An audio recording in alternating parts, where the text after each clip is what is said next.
자, 반갑습니다. 건축구조. 자, 2015년 4월 19일 날 시행한 국가직 출제 문제 해설을 갖다 해주겠습니다. 그래서 여러분들이 그동안 쭉 시험 준비를 갖다 해온 결과를 해서 처음으로 해보는 그런 기회가 국가직이고요. 이 기준을 통해서 각종 다른 지방직 시험이라든가 뭐 여러 가지 서울시라든가 뭐 군무원부터 시작해서 이 기준이 되는 문제가 되니까요. 요것을 기준으로 해가지고요. 조금씩 넓게 공부를 갖다 해주시면 되고요. 그래서 시험상에서 출제된 거를 갖다가 이렇게 쭉 보면은 그래서 항상 얘기했듯이 KBS 구조 기준을 갖다가 일단 잘 보셔야 된다는 거 이렇게.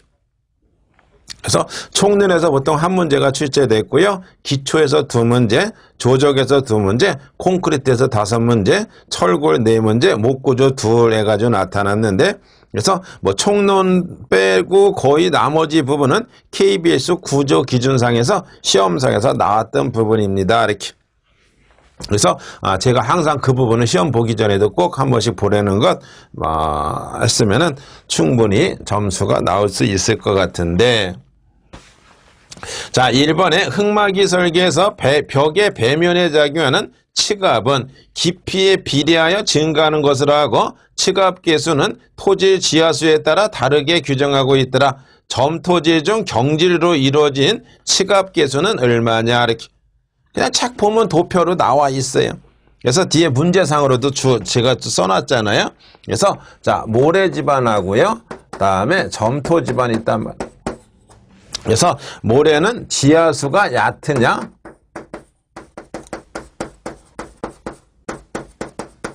다음에 지하수가 깊으냐 이거에 따라 틀리잖아.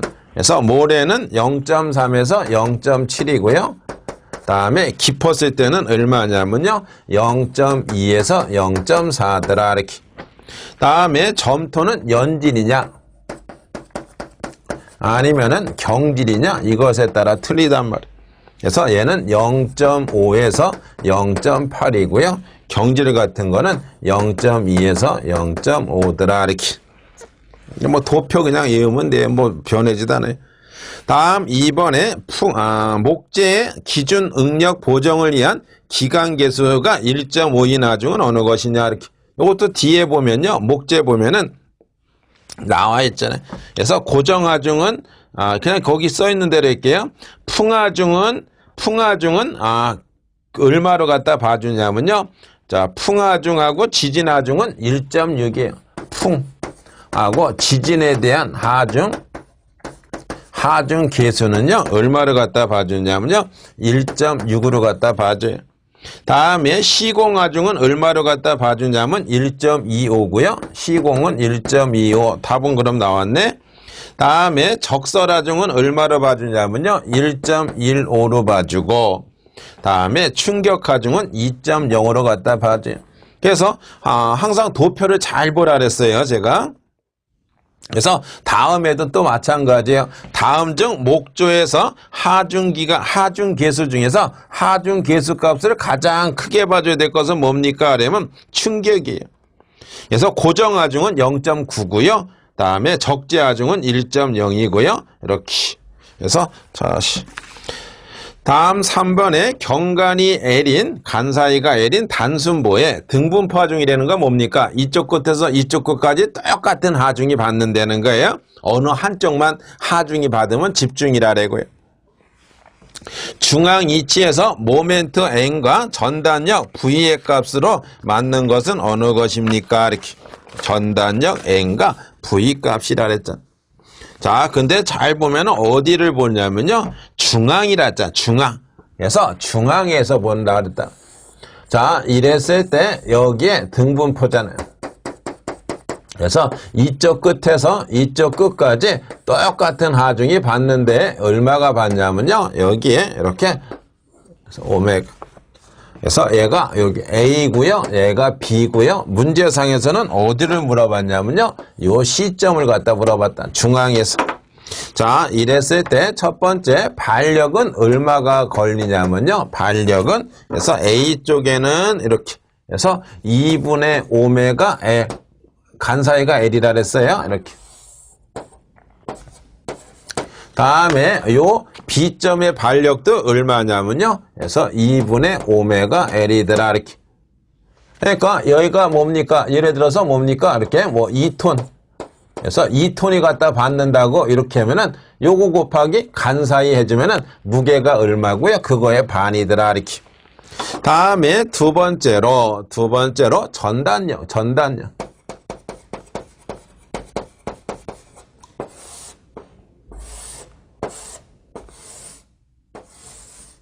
전단력이잖아요. 전단력. 그래서 얘가 플러스고요. 얘가 마이너스. 그래서 전단력에서 A 부분의 전단력은 이렇게. 그래서 SA 부분이니까 A분의 전단력은 똑같아요. 그래서 얘는 이렇게 2분의 오메가 L이고, 다음에 요거의 전단력도 얼마고요? 2분의 오메가 L이더라 이렇게. 다음에 문제상에서 물어본 건 뭡니까? 요 시점이니까요. 이 시점에서의 전단력은 얼마요? 0이더라 이렇게. 그래서 일단 답 하나 나왔고. 다음에 두 번째로 해서 모멘트도는 어떻게 되냐면요. 모멘트도는 이러한 모양이 돼요. 이렇게. 그래서 여기에서 MA는 0이고요. 다음에 MB도 얼마가 돼요? 0이란 말이에요. 그래서 이 가운데 모멘트는 요게 얼마가 됩니까? 물어보면은 그게 바로 뭐예요? 8분의 오메가 L이죠. 그래서 8분의 오메가 L의 자승 이렇게.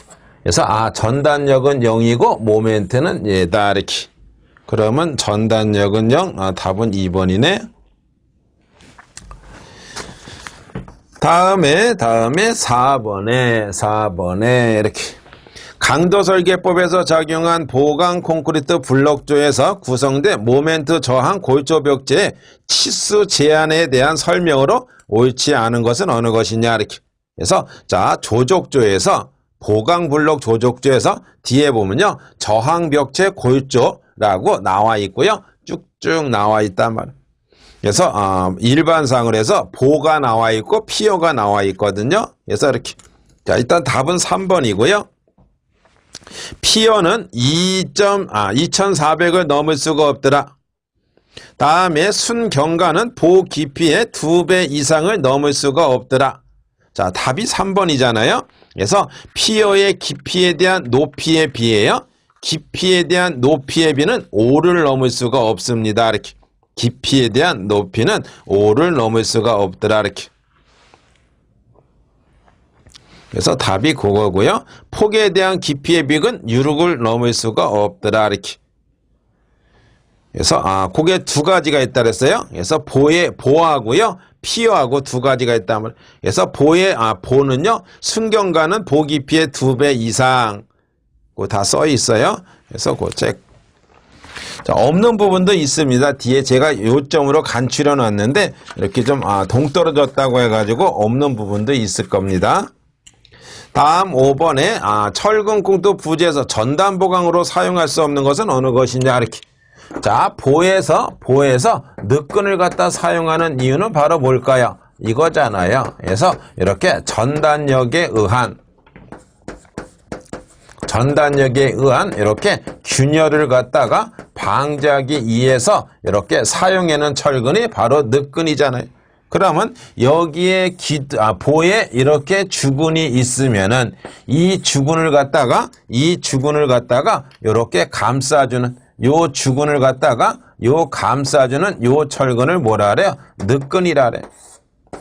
그렇죠? 이렇게.